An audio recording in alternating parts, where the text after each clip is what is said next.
Irmãos, para mim é sempre um prazer estar nessa igreja. Primeiro porque a igreja do Senhor Jesus é aqui que nós nos igualamos, que somos irmãos. Segundo porque tem um bom número de pessoas aqui da minha família de sangue. Pessoal dos Matos, pessoal do Benjamin, pessoal, né? Eu agradeço a Deus, louvo a Deus pela vida dos meus familiares e alguns que já estão na glória, né? Como Lenia, que saudade. Mas estar aqui no reconhecimento de etapa das mensageiras do rei, para mim é um privilégio muito grande. Ver essas meninas crescendo e alcançando o seu alvo, o seu objetivo. Nós temos 5 ideais, 5 metas, 5 objetivos.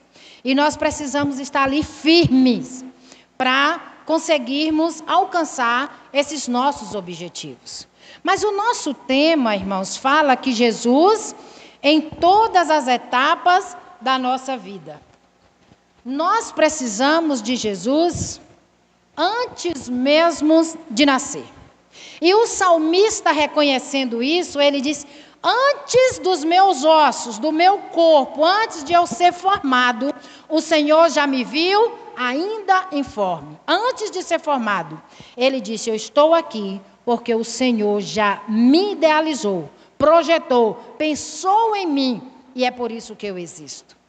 Irmãos, se nós andarmos mais um pouquinho, nós podemos observar vários personagens da Bíblia que tiveram encontro com Deus. E no Novo Testamento, aqueles que tiveram encontro com Jesus Cristo. Ao nascer ou antes de nascer, nós temos uma etapa. Qual é essa nossa etapa? Aqui, na barriga, que a gente chama a vida intrauterina. Que a depender de como foi a gravidez dessa mãe, essa criança, menino, um embaixador ou uma mensageira, vai trazer toda a sua carga, não só genética, mas ali os seus arquétipos, um histórico ali cultural, espiritual, emocional, ali na barriga, antes do bebê nascer, Radassa. Está formando nesse bebê o conhecimento.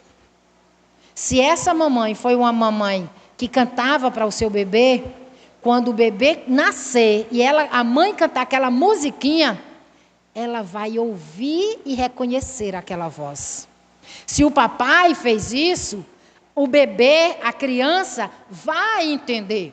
Nós temos um amigo chamado Índio, o nome dele é Isaías Alexandrino, que também é pastor, músico, e ele cantava uma música para a filha dele, Inayá. Hoje Inayá é aquela que cantou no nosso congresso, filha dele. E ele participou do parto. Quando o médico pegou o bebê, entregou à enfermeira, a enfermeira já estava limpando, e a criança chorando, estava limpando ali o bebê, ele começou a cantar, e Inayá parou de chorar. Aí a enfermeira perguntou: por que ela parou? Ele disse: ela me conhece, ela sabe que eu sou o pai dela, ela sabe que eu canto essa música para ela desde quando estava na barriga.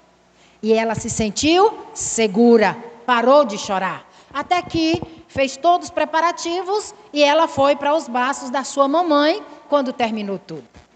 Nós podemos observar que nós temos algumas fases da vida. Do mesmo jeito que a mensageira, ela tem a etapa de candidata, mensageira, nós temos 4 fases do nosso crescimento, a começar de 9 anos até 16 anos, porque os 17 vocês vão devolver sendo monitora, orientadora juntas com as nossas irmãs, até porque quando a gente forma uma geração, uma segunda geração, na terceira em diante a gente já pede ajuda, que a gente já não aguenta mais. Para pular, para brincar, para estar com vocês, às vezes a idade não nos permite mais. Então tem que ter as nossas auxiliares ali conosco. E aí a gente pode ver a primeira fase, a fase do nascimento. A criança, ela nasce, teve a fase da vida intrauterina, e aí ela nasce. Quando ela nasce, fica naquela infância, ela aprende muitas coisas com o pai, com a mãe, com o seu cuidador. Se nós pudéssemos fazer aí um link com a vida cristã, nós diríamos que a primeira etapa de uma pessoa é o nascimento em Jesus. Se alguém está em Cristo, nova criatura, as coisas velhas se passaram, tudo se fez novo, 2 Coríntios 5,17. Então, quando a pessoa, o menino ou a menina, ou um homem grande, ou um jovem, um homem ou uma mulher já grande, ele aceita Jesus, ele começa a sua primeira fase com o Senhor. Ele começa a aprender do Senhor. Vocês, na primeira etapa, não estão aprendendo do Senhor? Na segunda, na terceira, até chegar à última etapa, vocês estão aprendendo. Quantas biografias vocês citaram aqui? E se a igreja não leu nenhuma dessa biografia, irmãos, peça emprestado e leia. Peça emprestado e leia. Você vai ver a vida da nossa irmã Minilu, que sai do seu país, sai dos Estados Unidos, e há 75 anos atrás, ela vem ao nosso Brasil, e aqui ela cria, organiza as mensageiras do rei. Eu fui mensageira do rei, então não tenho mais de 75. Tenho 52. Porque eu vi que vocês iam fazer conta. Depois eu não sei se esse povo de hoje sabe fazer a conta tirando os 9 fora, irmão Clóvis. Então eu já dei logo o resultado. Tenho 52. Em março eu vou para 53 anos. Tirou a prova? Isso, certinho. Então, esses ideais, esse hino, as biografias, a nossa cor, a nossa logo, tudo nosso, permanece há 75 anos atrás. O hino só mudou de brilhará para raiará novo dia de glória. Então, uma das nossas mensageiras disse aqui assim: evangelizar, não, a gente não está inventando coisa, é muito simples. É muito claro, é a gente ir e falar de Jesus, que Jesus te ama, Jesus morreu na cruz, Jesus quer te salvar, Jesus vai voltar, Jesus tem um plano para a sua vida. É muito simples, essa mensagem continua até hoje. Irmãos, não vamos ficar inventando coisa não, vamos anunciar o que aconteceu há tantos anos atrás na cruz. Você sabia que tem países, tem pessoas que ainda não sabem o que aconteceu na cruz do Calvário? Você sabia que tem jogador de futebol que é mais conhecido e mais famoso do Brasil do que Jesus? Você sabia disso? Muitas pessoas conhecem Pelé, Garrincha, Ayrton Senna, conhecem muitos dos nossos atletas, mas muitos não conhecem de Jesus. Nós precisamos fazer Jesus conhecido. Então, a primeira fase na vida de uma pessoa, ela precisa nascer de novo. E ao nascer de novo, ela está aprendendo. O primeiro nascimento é o biológico. Você nasceu da barriga da sua mãe. Mas o segundo nascimento, ele é tão importante quanto o primeiro. Porque o nascimento que você nasce da barriga da sua mãe, ele lhe dá a vida aqui na terra. Mas nascer em Jesus Cristo, ele lhe dá a vida na eternidade.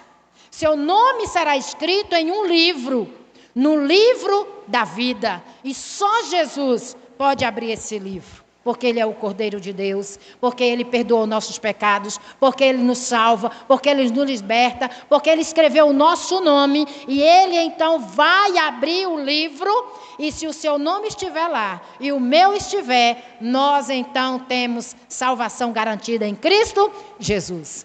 Aquela mensageira que nasceu 2 vezes, ela só vai morrer uma vez. Você já parou para pensar? Quem nasceu 2 vezes? O primeiro nascimento foi da barriga da mãe. O segundo nascimento foi qual? Nascer em Jesus. Quando nós reconhecemos que somos pecadores e convidamos Jesus para morar no nosso coração. Nascemos então 2 vezes. Aquele que nasceu 2 vezes só experimenta uma morte. Porque se a gente nasceu em Cristo, nós não vamos morrer. Viveremos com Cristo eternamente. Você pode dizer amém? Glória a Deus. Você entendeu a mensagem da cruz? Então, mensageiro, a mensagem da cruz é muito simples. Precisamos anunciar nas redes sociais, No colégio, na família, na rua, por onde nós estivermos, nós precisamos anunciar, falar sobre Jesus. Certa vez, Deus estava falando com um menino, mas ele era muito novo. E ele não tinha intimidade, ele não conseguia entender. E quando ele ouvia a voz chamando Samuel, Samuel, ele corria e pensava que era o profeta Eli que estava chamando ele. E ele chegava lá, me chamou o profeta Eli. O profeta disse, não Samuel, eu não te chamei, vá dormir. Aí ele voltava e a voz continuava a chamar. E aí ele levantou de novo e disse, me chamou o profeta Eli. Ele disse, não Samuel, eu não te chamei. Ah, irmãos, mas quando chegou lá de uma terceira vez, o profeta disse assim, o Senhor está chamando este menino. Ele está separando, ele está chamando esse menino. E quando ouve pela terceira vez, e Samuel vem correndo ao profeta, ele diz assim, Samuel, volta e vai dormir. Quando você ouvir a voz, você diz assim, ó, fala Senhor, que o teu servo ouve. E então, quando o Senhor chamou de novo, e Samuel falou isso, Deus então teve um encontro com Samuel e separou para ser sacerdote. Então, nós podemos ver a importância de Samuel na vida de Davi. Nós podemos entender. Ele tinha quantos anos? 8. Um menino novo, uma criança. Ele não tinha ainda intimidade com Deus. Se você abrir a sua Bíblia em Salmo 25, versículo 14, vai dizer que a intimidade do Senhor é para aqueles que o buscam. Intimidade do Senhor é para aqueles que o buscam. Salmo 25, versículo 14. Então, se você quer ter uma intimidade com o Senhor, você precisa buscar o Senhor, você precisa ter um encontro com Ele, você precisa estar conversando com o Senhor, porque o Senhor vai se revelar a você. Ele quer ter essa conversa, Ele quer ter intimidade com você. E a mensageira do rei, ela vai crescendo. Ela sai da idade de 8 anos, ela vai para os 9 anos. Temos também uma história que eu vou pedir que você abra agora. Em 2 Reis, capítulo 5. E nós vamos ler alguns versículos. Olha o que aconteceu com essa menina. Olha o que aconteceu com essa menina. 2 Reis, capítulo 5. Diz assim: Naamã é curado da lepra. 2 Reis, capítulo 5. O primeiro versículo diz, Naamã, comandante do exército do rei da Síria, era grande homem, homem influente, homem importante, homem da sociedade. Era grande homem diante do seu Senhor e de muito conceito, porque por meio dele o Senhor tinha dado a vitória à Síria. Ele era herói de guerra, porém sofria de uma lepra, uma doença. Versículo 2, tropas saíram da Síria e da terra de Israel e levaram cativo uma menina que ficou ao serviço da mulher de Naamã. Um dia a menina disse à sua senhora, quem dera que o meu senhor tivesse na presença do profeta que está em Samaria, ele o curaria da sua lepra. Então, Naamã foi contar isso ao seu senhor, dizendo, assim falou a jovem que era da terra de Israel. Versículo 5, o rei da Síria respondeu, vá, eu enviarei uma carta ao rei de Israel. Então Naamã partiu e levou consigo 340 quilos de prata, 72 quilos de ouro e 10 mudas de roupa. Levou também ao rei do Senhor a carta, dizendo, tão logo esta carta chegar a você, saiba que eu lhe enviarei a Naamã. Vamos pular para o versículo 8. Mas, quando Eliseu, o homem de Deus, ouviu que o rei de Israel havia rasgado as suas roupas, mudou, dizendo ao rei, por que o Senhor rasgou as suas roupas? Deixe vir a mim, e ele saberá que há profeta em Israel. Que o Senhor aplique a sua palavra nos nossos corações. O que foi que aconteceu? Aquela menina era mais ou menos da idade de vocês, das mensageiras do rei. E quando a família de Naamã, ele, a sua esposa e tudo que ele tinha, ele muda de cidade. Lá então o versículo 2 vai dizer que levou uma criada, uma menina, para servir a esposa de Naamã. Eu fico imaginando uma menina na idade de vocês, saindo da casa do pai e da mãe, saindo da casa dos avós, saindo daqui de Iguaí, indo para outra cidade, muito longe, não é tão pertinho como Canaã, como aqui em Ibicuí, longe. E essa menina foi para servir, para trabalhar na casa, para servir a mulher de Naamã, para lavar as roupas, para fazer as comidas, para cuidar das joias, para preparar o banho, para pegar os sais, os óleos, para tudo isso. Ela estava para ser serva, que no nosso linguajar hoje seria mais ou menos uma empregada ou uma ajudante, né? Na minha época falava empregada, mas hoje a gente chama de ajudante. Ela deixou sua família e ela foi para lá. Mas aquela menina conhecia a Torá. Aquela menina conhecia Deus. Aquela menina já tinha uma experiência com Deus. E quando ela estava ali na casa de Naamã, e ela viu o seu senhor tão doente. Lepra naquela época não tinha cura. As pessoas recebiam mais ou menos uma sentença de morte. E aquela menina disse assim: se o meu Senhor, se ele fosse em Israel, se ele se encontrasse com o profeta, se ele fosse na minha terra, ele saberia que ele iria ser curado. Aí alguém foi e falou para Naamã. Naamã disse: então tá bom, eu vou. Aí ele faz ali, se arruma, pega umas pratas, ouro, ele pega algumas coisas, e aí ele parte para ir se apresentar ao rei. Quando chega lá, que ele se apresenta, o rei nem sai para receber ele, nem colocou tapetes vermelhos, os arautos nas guaritas não tocaram trombetas, ele não foi anunciado. E então o rei ficou chateado, aborrecido, furioso, a ponto de rasgar as suas vestes reais. Ele estava chateado. Porventura eu sou Deus? Sou eu que posso curar alguém? Por que ele veio até a mim? Aí o profeta então diz assim: ó rei, por que você ficou assim? Manda vir até a mim, e eles saberão que em Israel tem profeta, tem homem de Deus.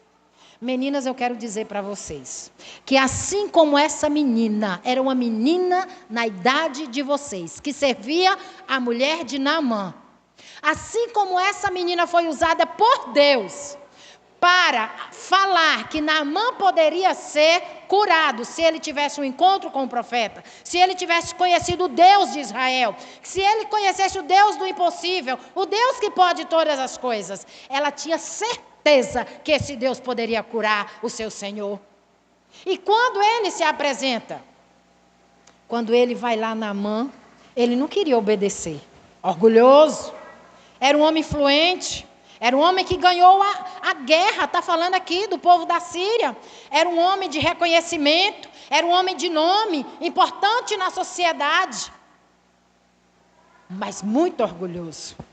E aí o profeta diz assim para ele: vai lá tomar um banho. Você vai mergulhar quantas vezes? 7. Eu imagino Naamã mergulhando, levantando e olhando, nada. Eu acho que ele já estava chateado. Primeiro ele ficou aborrecido, porque os rios de Israel não eram os melhores. A água não era tão boa e tão limpa. Aí ele disse: eu vim para aqui para eu tomar um banho nesse rio, era melhor eu me banhar lá, onde eu estava. Mas você sabe qual é a questão, mensageira?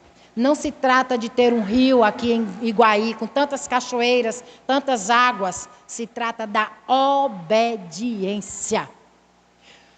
Todos nós precisamos obedecer ao Senhor. Seja criança, mensageira, seja um jovem, seja um homem ou uma mulher já grande, seja um idoso. Nós precisamos obedecer ao Senhor.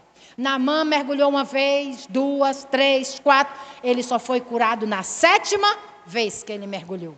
Se Naamã não tivesse obedecido ao Senhor, ele ia voltar com a lepra. Mas como valeu a pena? Se você, mensageira do rei, pegar esse texto e for ler, Ele chegou sentado na carruagem e falando, questionando ali com as pessoas, com os seus empregados, com as pessoas que estavam com ele. Ele falando, aí um dos empregados falou assim: mas moço, tem algum problema? Faz o que ele mandou fazer, obedeça, vamos lá, se banha.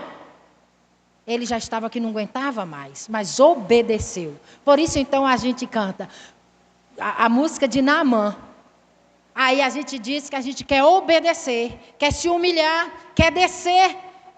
Na vida cristã, nós precisamos obedecer ao Senhor. Aí a gente observa essa menina na mesma idade de vocês. A gente observa Samuel com 8 anos de idade. Mas nós podemos também observar a vida de outras pessoas. Apóstolo Paulo, ensinando Timóteo, mais ou menos 17 anos, 16, 17 anos, ele diz: Timóteo, ninguém despreza a tua mocidade, seja exemplo dos fiéis na palavra e no trato.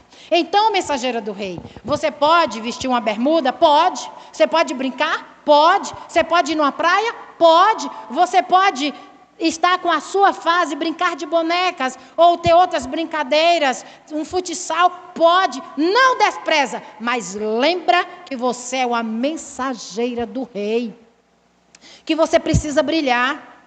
Aí você já cresceu, e quando nós crescemos, a mulher já tem seus 20 anos, 20 e pouco, ela casa, e depois que ela casa, ela vai ter o quê? Filhos. Ela vai produzir frutos, ela vai gerar filhos. E lá a gente vê lá em Gálatas 5, do 22, vai dizer dos frutos do Espírito: bondade, mansidão, temperança, domínio próprio, longanimidade. Todos esses nós precisamos dos 9 frutos do Espírito Santo. Você, mensageira do rei, precisa ser alegre. Alegria é fruto do Espírito Santo. Não pode ser triste um coração que ama a Cristo. Vocês conhecem a música? Não pode ser triste o coração que ama a Cristo. Não pode ser triste um coração que ama a Deus. Não pode ser triste o coração que ama a Cristo. Não pode ser triste um coração que ama a Deus. Por isso eu canto aleluia. Não pode ser triste um coração que ama a Deus. Por isso eu canto aleluia. Não pode ser triste um coração que ama a Deus. Por isso tristeza não combina com a mensageira do rei. As amigas de vocês, as colegas, precisam olhar para vocês e verem que vocês são meninas alegres, porque a alegria do Senhor, a nossa força, é. Tem tantas meninas tristes, tem tantas meninas com tantos problemas, elas não sabem nem a quem recorrer. Mas se uma mensageira tiver com problema, ela vai fazer o quê? Qual é o nosso ideal da oração? Viverei Cristo pela... Se uma mensageira tiver com problema, ela pode orar, porque Deus ouve a nossa oração. Então essa mensageira cresceu, chegou a hora de dar fruto. E ela então vai dar frutos, frutos dignos de arrependimento. É falar de Jesus, é anunciar Jesus, é dizer que Jesus salva, é dizer que Jesus vai voltar, é dizer o que Jesus fez por você na cruz do Calvário. Então você está tendo Jesus em todas as etapas da sua vida. Mas lá no Salmo diz assim, o 92, que na velhice ainda darão frutos. Ai, quando cresce, quando chegou na fase de dar frutos, não para mais. E aí quando fica idoso, vai continuar dando fruto. Jesus precisa estar presente em todas as fases da nossa vida. Alguém de vocês disse assim: gostei da biografia, porque eu aprendi que eu não preciso ficar com medo. Ao ler a biografia, eu posso falar com Deus, e Deus me ouve, e Ele tira o medo do meu coração. Deus está comigo. Então, se você tem Jesus no seu coração, e você vai passar por todas as etapas da sua vida, firme, porque Jesus lhe garante a vitória, porque Jesus lhe protege, porque Jesus cuida de você, porque Ele lhe dá coragem, inclusive coragem para você falar aqui na frente. Ai, teve uma que balançou a mão assim. Aí depois que a outra falou também, um olhou para a outra e falei, ufa, falei. Aí a outra foi e pegou na mão, que bonitinho. É bom, encosta assim, segura na mão e diz, Senhor, obrigado, eu consegui falar. Se tivesse esquecido, para, respira fundo, fala de novo. Pastor, semana passada, mas você já sabe quantos anos eu tenho, não tem problema não. Semana passada eu recebi um vídeo de uma mensageira minha lá de Potiraguá. Ela apresentando um trabalho na faculdade. Ela está fazendo psicologia. Tem nada a ver com isso, mas ela foi fazer psicologia. E aí ela me disse, quero te agradecer por tudo que você fez por mim. Você não sabe como foi o trabalho em equipe. Quem vai falar, Luísa? Quem vai fazer isso? Luísa! Quem vai dizer? Luísa! Eu quero dizer para você que valeu a pena ter acreditado e confiado em mim. Porque aí eu fui para frente e falei, expliquei os slides ali na frente. Irmãos, a igreja é uma bênção na nossa vida. Quando essas meninas falam o jogral aqui na frente, quando elas vêm e recitam Pacto Divisa, quando elas cantam o hino, quando elas falam da biografia, da vida, de um livro que elas leram de alguém, elas estão treinando para quando chegar no nível do pastor Gamaliel, defender a tese de mestrado e depois ir para o doutorado. Não é? Ainda bem que a gente começa aqui. Tem uma etapa para tudo. Fique em paz. Viu? Fique em paz. O livro de vocês é pequenininho, mas ele vai ler um livro enorme, não só um, vários. E alguns em outro idioma, ele vai ter que buscar tradução. Viu? Não é por nada não, ele agora voltou a ser aluno. Viu? Então, vale a pena. Em todas as etapas da nossa vida, nós precisamos de Jesus. E que vocês sejam igual a essa menina aqui. Uma menina que estava ali para servir, a esposa de Naamã. E ela foi uma bênção na vida de Naamã, porque ela apresentou Deus. Ela disse, existe um Deus. Se for lá em Israel, existe um profeta. E o profeta disse, é assim. Naamã não foi só curado da lepra, mas ele foi curado do seu orgulho. Ele foi curado da sua vaidade. Ele teve que aprender a ser humilde. E o meu desejo é que vocês, quanto mais crescer na fé, na vida espiritual e crescer com Jesus, que vocês fiquem mais humildes ainda. Porque se nós fizermos tudo o que o Senhor pedir, nós ainda seremos aprendizes de servos, porque só fizemos o que Jesus pediu, o que o Senhor mandou, mas que nós possamos levar o brilho, que o brilho não é nosso, o brilho é, assim resplandeça a vossa luz diante dos homens, para que veja as vossas boas obras e glorifique a vosso Pai que estás nos céus.